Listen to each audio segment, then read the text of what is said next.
Minions, welcome! It's been a little while since I've done a vlog for you all, so I just wanted to give a quick little channel update. Sometime next week, Super Mario Wackiest World, the Super Mario World Randomizer, is about to conclude. So again, pretty short compared to the last few conquests, but you know, short and sweet, and move on to the next exciting thing, which I'm almost done editing. Looks like it's going to be about 50 to 51 episodes long, so that's at least enough content for me to go back to doing some other stuff besides just editing, rendering, editing, rendering, editing, rendering. I need to think of a more efficient way to do that, but that's on me. So I'm excited to get that done. It's been a while since I've really done a lot of recording, so I'm itching to get back into that. Probably some more live streaming. I've been thinking about maybe some sort of weird streaming gimmick, just to draw people in, get people interested. So we'll see how that pans out. I'm always like, I'm gonna stream this, and I never do, so we'll worry about that probably sometime next week. I just want to finish this editing for this next Conquest project, which you would know a little bit about if you're a Patreon subscriber. There might be a week in between conquests just to chill out, relax a little bit. Obviously, I'm still working on stuff. As far as personal life is concerned, which affects my ability to create content just for you, I am still searching for an office job, a 9-to-5, just to have some money coming in, because I kind of miss unlimited money. My expenses are small, but when you get a lot of money for sitting in an office for 8 hours, you can pretty much do whatever you want without having to worry about it. So that's kind of nice. So that'll be a bonus. Hopefully I'll find something that's not quite as emotionally draining as my last job, and not something quite as boring, to be frank. And that should keep the energy up and the creative juices flowing. There's the new Pokemon news. Wow, another Pokemon game! Who would have guessed? Besides everyone. Sword and Shield. All I know about it right now is the 3 starters, and apparently you fight the Queen of England. Or at least that's what all the memes say. So the Fire Rabbit, the Scorbunny I think it's called. Yeah, that's the one I would start with. It's definitely the cutest of the bunch. I can see the appeal of the water one, Swabble or something. I think that's it. And then the grass one, it's like, it's a freaking monkey. Who cares? Monkeys suck. They just do. Get over it.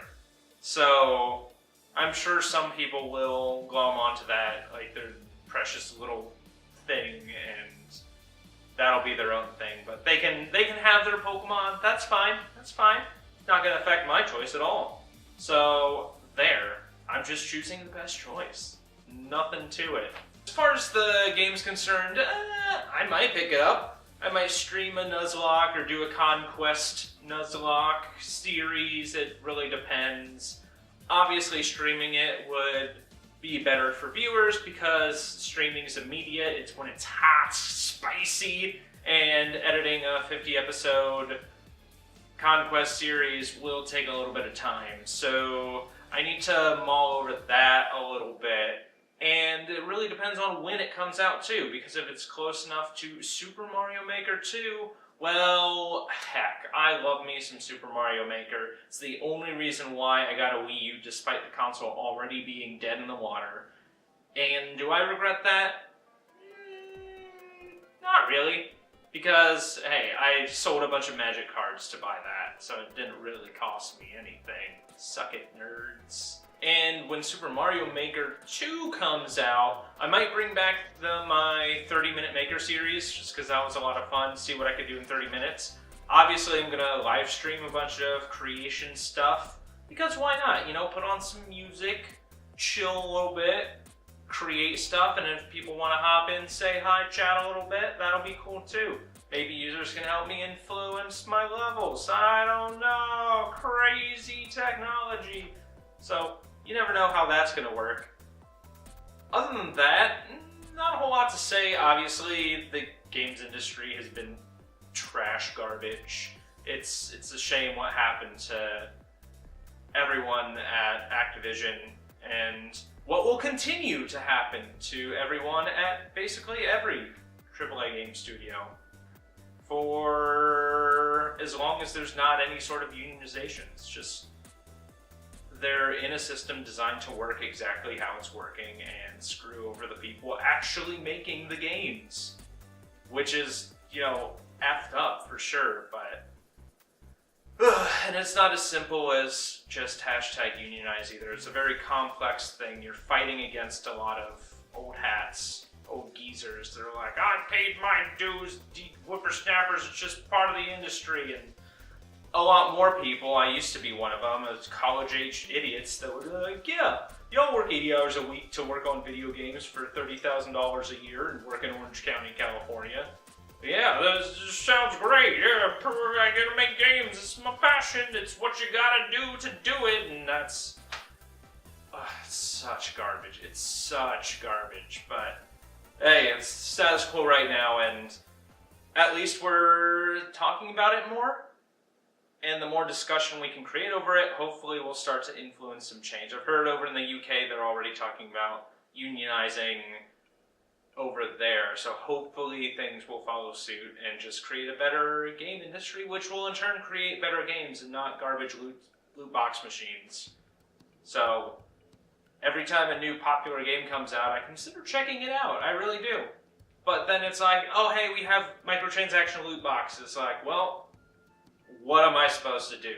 I just can't in good faith give that sort of game any attention, even if it is the most popular thing right now.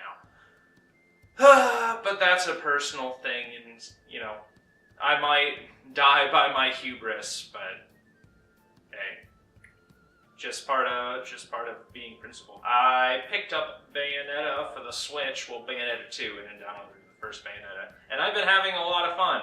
When it came out, people were hyped about it, and no one explained why it was good, which is something that I kind of abhor about nerd culture. It's like, this thing's so good, you need to play it! Ah! But then it's like, why? Why is it good? Please tell me why it's good. Essentially, you take the campiness of Devil May Cry, right? You have that, and you're like, okay, we want to make Devil May Cry, but we want to make it even campier and less emo. And then they're like, well, okay, but we can't do that with current Devil May Cry. So they're like, okay, sure. What else should we do? We like the gameplay mechanics, so we're just going to tweak those up, but it's very similar to Devil May Cry already, in just how the gameplay is structured and everything like that, and the combat mechanics. All very good, all very well defined. So you have this, and it's like, okay, what if we had a different IP? It was like Dante, but kind of like Girl Dante. So you have that, and they're like, yeah, okay, but it's too similar.